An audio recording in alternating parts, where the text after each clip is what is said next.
I remember several years ago, my wife, this was just this last year, my wife and I were in Vegas, but several years ago, I was in Vegas for a business trip, and everybody's like, you got to go to the buffets in Las Vegas. I'm like, okay, buffet, well, there's steakhouse, there's good food, but they, no, you got to go. So we went to one of these big hotel buffets.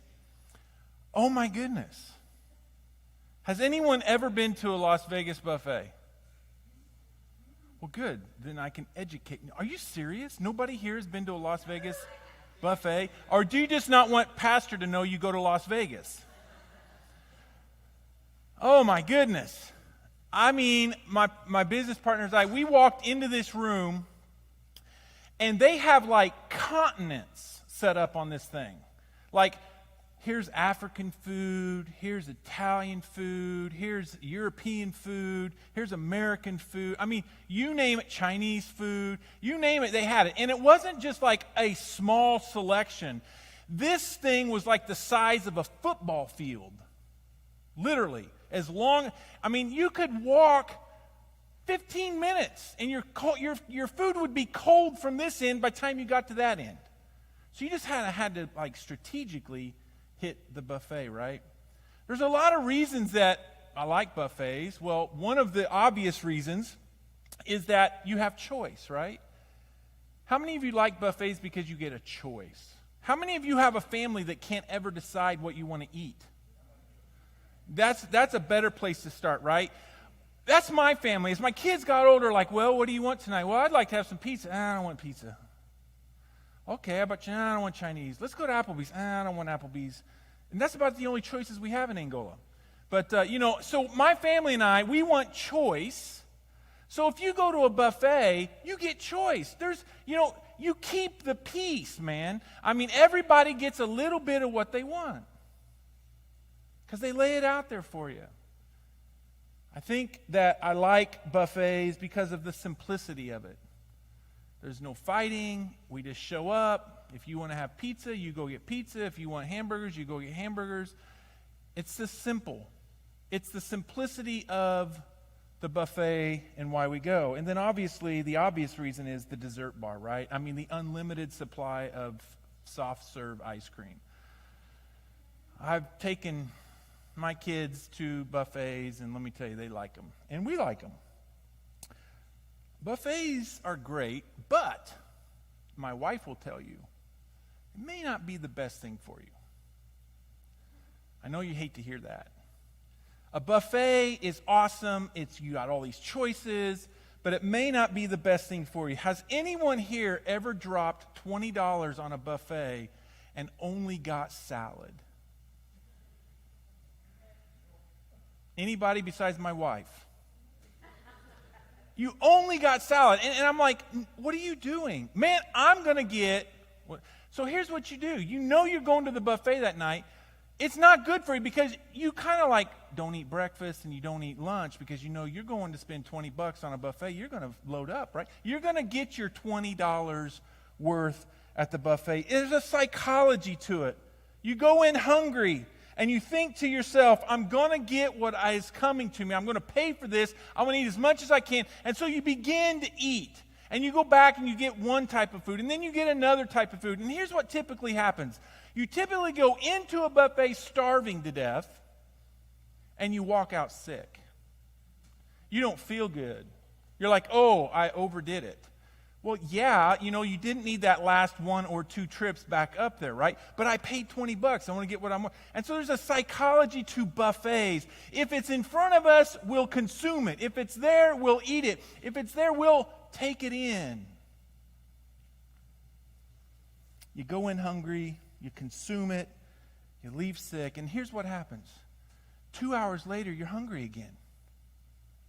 Because you overate. And you probably ate a bunch of empty carbs. I think life can be a lot like a buffet. I'm serious. Stay with me for a moment. Life is like a buffet. My soul is hungry for something. My soul is starving for something. And it's not like, especially us Western Americans, it's not like we have only one choice to fill it. We have a buffet of things that we consume and that we eat. The buffet of the world has a lot to offer us. It promises satisfaction. It promises it will fill us up. It promises us happiness. It promises all the things that my soul is hungry for. But it fails to truly deliver satisfaction. Here, the world says, eat this, and life will be good. Money, eat it. Wealth, eat it. Life is going to be awesome. Here's love. Your heart and soul is hungry to be loved. Here it is. And we have all these different ways that we play at love. And it doesn't satisfy. Success. We've all had success. We've all had failures. Some of the most successful people in the world are some of the most unhappy people in the world. Why? Because they consumed at the buffet of the world, and they consumed all the things the world tells us is going to fill my heart and my soul. And it doesn't. Here, consume these things and you'll be happy. The problem is we have everything, folks. We have everything that we could possibly want, and we're still unhappy. We consume because the soul is hungry. In the Hebrew Old Testament, they use a word called nephesh. It's a Hebrew word. Nephesh means this: longing, wanting, desiring, striving. That's the meaning of the word. You know what word the Hebrew writers most use for the word soul? Nephesh. They like to see their concept and their understanding of their relationship in this world and their relationship to God. It's nephesh. It's longing and wanting and desiring and striving. Nephesh sometimes is translated stomach or mouth or throat. Because it's this idea that the soul longs and wants and desires and strives because it's hungry. It's needy. The Bible often talks about the hungry and the thirsty soul. In Proverbs, you hear it all the time. In the Psalm, you hear it all the time. Jesus at the well with the woman, he says, drink of this and you'll never thirst again. In Genesis, there's this terrible story of a man named Shechem. Shechem violated a young woman named Dinah. And the Bible says his nephesh, his soul, craved her. You get the idea that the soul is hungry. We all are hungry. We all have hungry souls, and we will consume whatever it is that we believe is going to make us happy, that's going to fill us up and satisfy our life. Money, success, recognition, comfort, material possessions, we all are consumers of it. As a matter of fact, they talk about us Americans that we are no longer creator or inventors, or we don't make stuff anymore. We are consumers. For a people who has so much, there's a lot of hungry, lost souls. What exactly is the soul? I'll tell you what the soul is not. The soul is not this phantom ghost-like thing. You know how you see in the movies when someone dies and all of a sudden you see this phantom ghost like float to the top of the ceiling and then they go through the ceiling? And we like to think, well, that's the soul. The soul is not some kind of phantom or ghost or spirit even. But the soul is much more than that. And in order to understand what the soul is, I kind of want to walk you through some stuff that I've read and understand from a man named Dallas Willard. If there's anyone in spiritual formation who knows what spiritual formation and feeding the soul and becoming all that God's called you to be, it's Dallas Willard.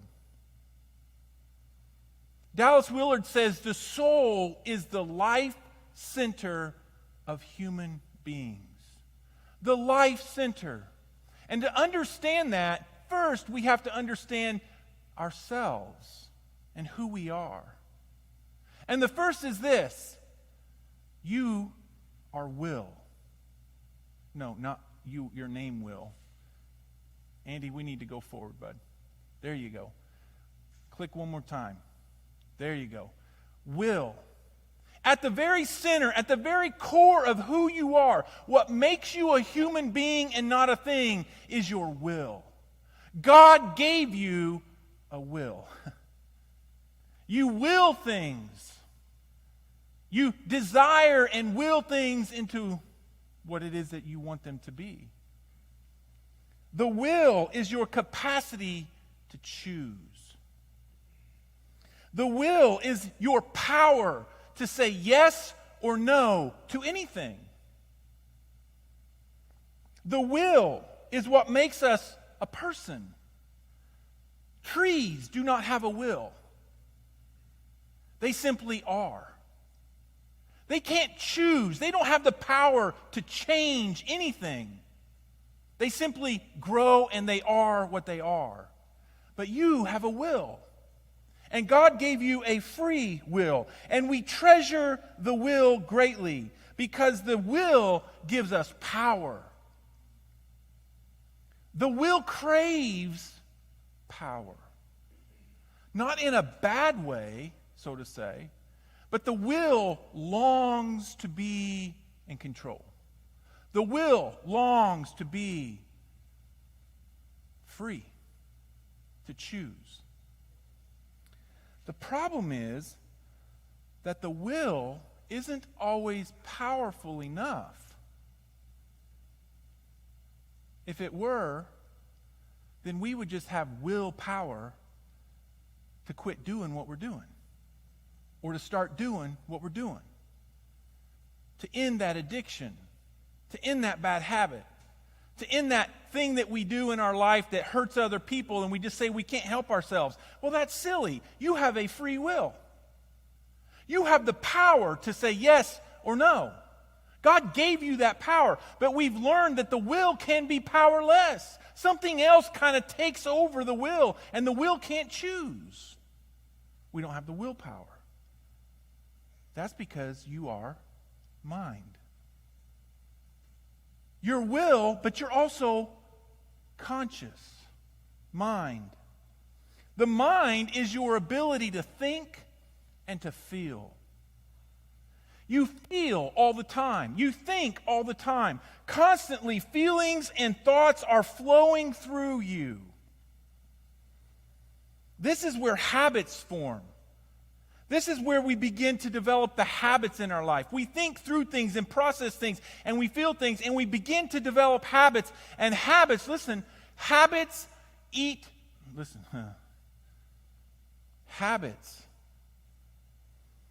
eat willpower for lunch, according to Dallas Willard. If you can develop the right habits in your life, because you've thought and you've processed and you begin to develop processes in your life and habits and disciplines, the will just kind of follow. The mind, what does it crave? It craves peace. You've heard the term peace of mind. When the will doesn't have the power and you want to do something, but you don't seem to have the power, and the mind thinks it and you feel it, that's when you aren't at peace with yourself. Because your will and your mind are fighting one another. You're not congruent with one. You're not connected. The will and the mind are not connected together. The third thing that is you is your body.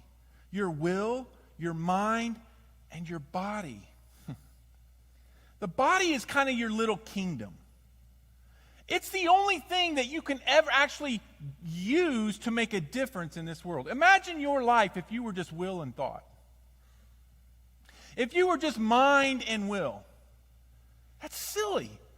What's the point of being mind and will if I can't actually make anything happen? If I can't actually do anything around me? If I can't actually be physical in the world?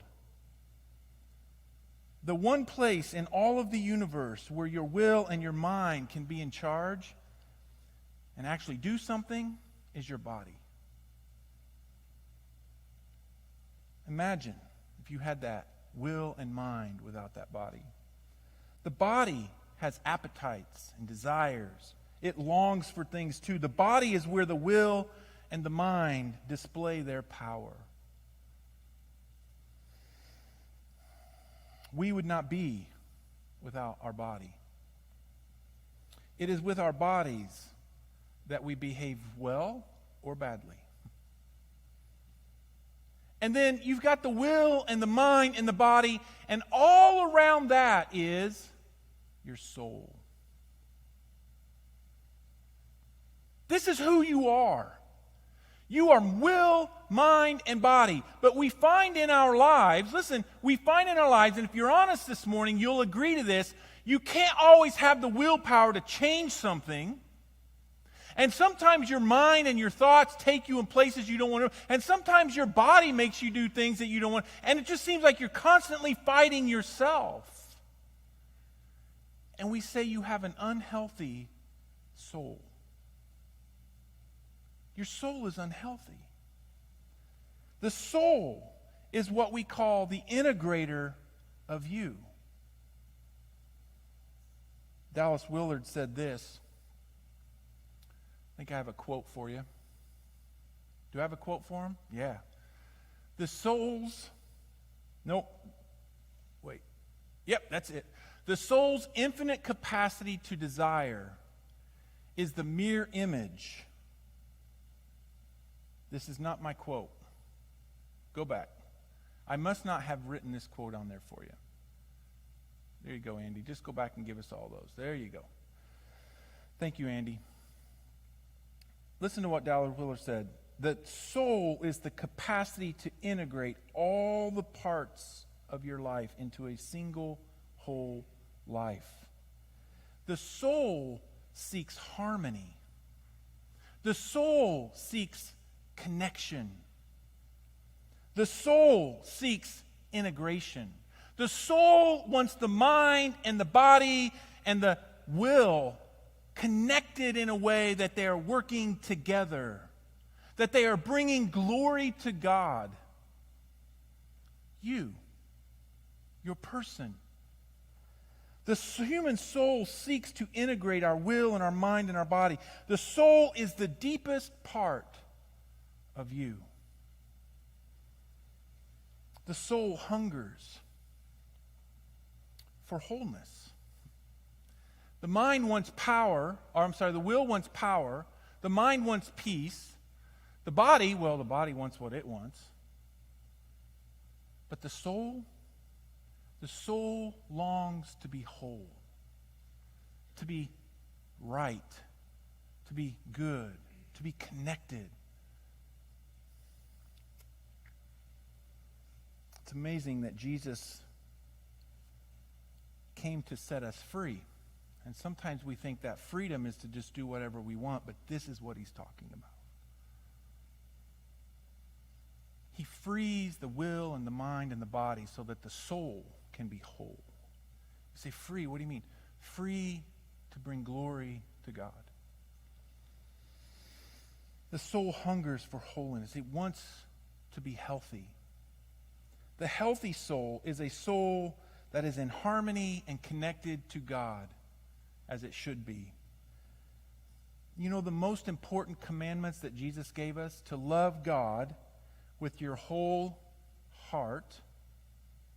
The heart is the will, your choices here. To love God with your whole heart and your whole mind. It's your mind. And your strength. Your strength is your body. and to love your neighbor likewise. A healthy soul is when we are free to love God and to love others. What does an unhealthy soul look like? An unhealthy soul is sinful. The sin breaks the connection between God and me, and my soul begins to wither. When I'm not connected to God and I'm not connected to other people in a way that is loving and kind, when I am not getting that in my life, my soul begins to become unhealthy because sin has taken over. Sin fractures and shatters the soul. You say, well, what is sin? When my will and my mind and my body don't want to fall under the lordship of Jesus Christ, then my soul begins to die. The unhealthy soul is one that experiences what we call disintegration. When the will has no power over the mind, the body is disconnected from all of it. When the mind cannot change the habits of my daily life, or the willpower isn't enough to control behavior, we experience disconnectedness in our life. Jesus said this, what does it profit a man to gain the whole world, to go to the buffet that the world is offering you and eat your fill? What does it profit a man to gain all of that and yet lose his soul? I used to think that when Jesus said that, what he was talking about, when to lose your soul meant to go to hell. It doesn't. Jesus isn't talking about a destination. He's talking about a diagnosis. To lose your soul is not to just go to hell. Jesus wasn't talking about that. To lose your soul means that you are no longer you no longer have a healthy center that organizes and guides your life. You're like a car without a steering wheel. And you're out of control. That's what it means to lose your soul. If you lose your soul, the mind, the body, and the will have no chance.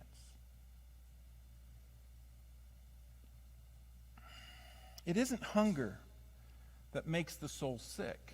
Sometimes I think in the church we've mistaken that desires are bad, cravings are bad, that we need to curb our craving. We need to curb our desire. We need to not have that. We beat ourselves up because we have these desires. Desires aren't bad. It's not the hunger of the soul that makes us sick. Instead, it's what you're eating that makes you sick. It's how you're feeding the soul that makes you sick. You were made, listen to me, you were made to crave. You say, well, that doesn't make any sense.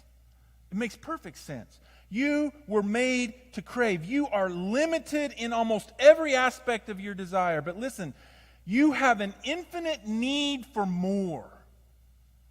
We all do. All of us want more. More time, more wisdom, more beauty, more money. We all want more. Because our souls were made to crave. The soul is always hungry. But what makes it sick is not the hunger, but it's what I eat.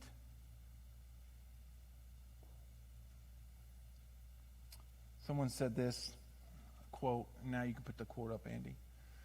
The soul's infinite capacity to desire, listen, is the mere image of God's infinite capacity to give. God made you to hunger. God made you to crave. God made you to want more. God made you to desire. He made you that way. It's infinite. Why? Because God's ability to give to you is infinite.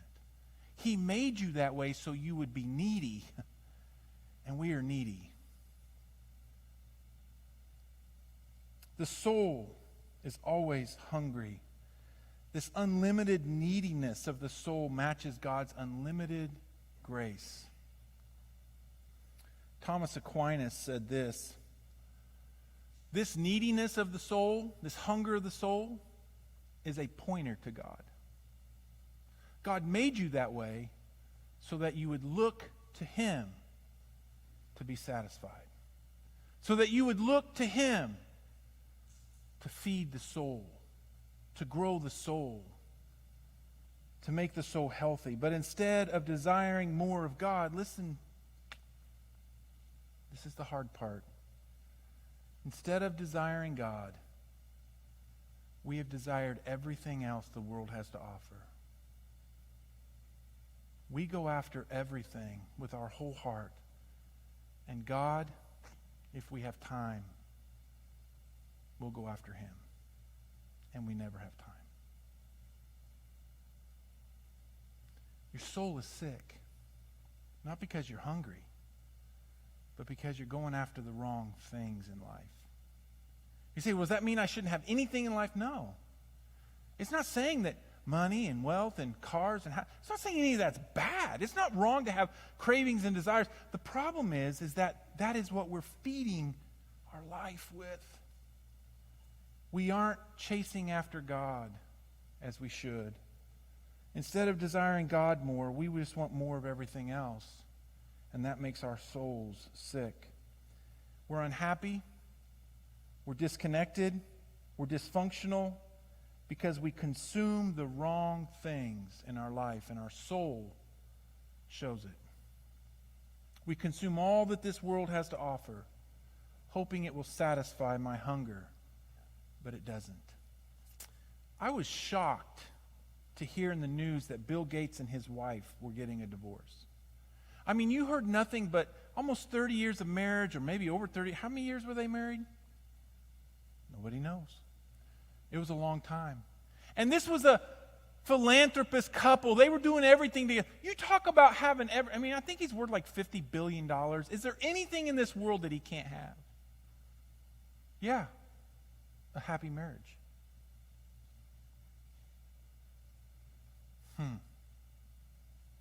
He has filled his life. They've filled their life with everything, and their souls got to the point where they just...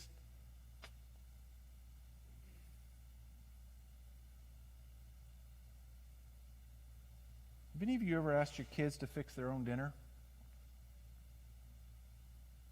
Oh, come on. Have any of you... Some of you are just really good to your kids. Has any of you ever asked your kids, yeah, go fix your own dinner? Come on now. Yeah, there you go. Have any of you ever done that when your kids were 4 and 5? No, we wouldn't do that, right? Why? Well,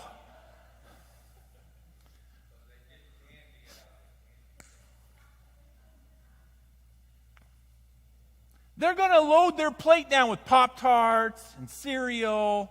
They're going to go for the easy stuff, right?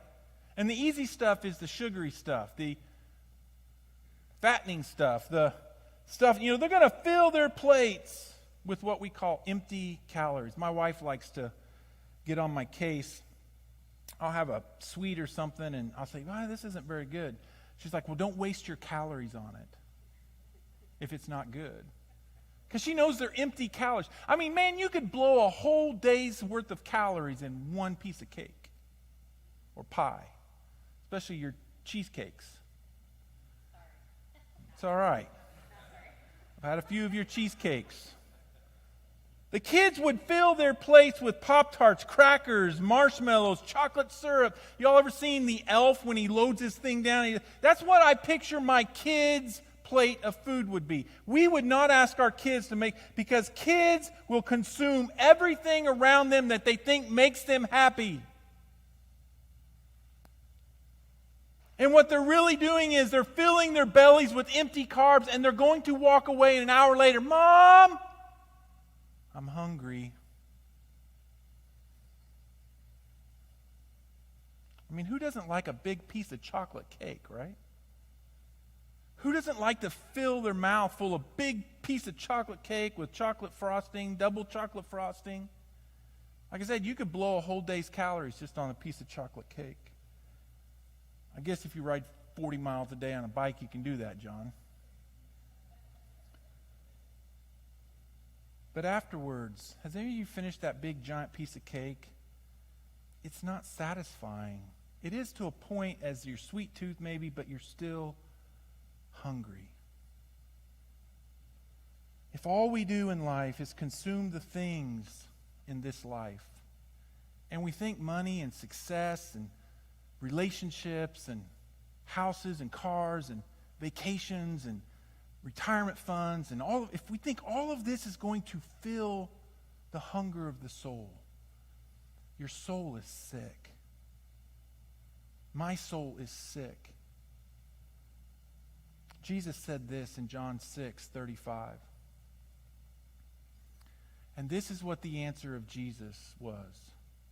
I am the bread of life. He who comes to me will never be in need of food. Now, do you think people who come to Jesus will ever eat again? Jesus isn't talking about that. He's talking about food for the soul, the hunger that we have for more, for love, for acceptance, for respect, to be seen and heard, this desire that we have.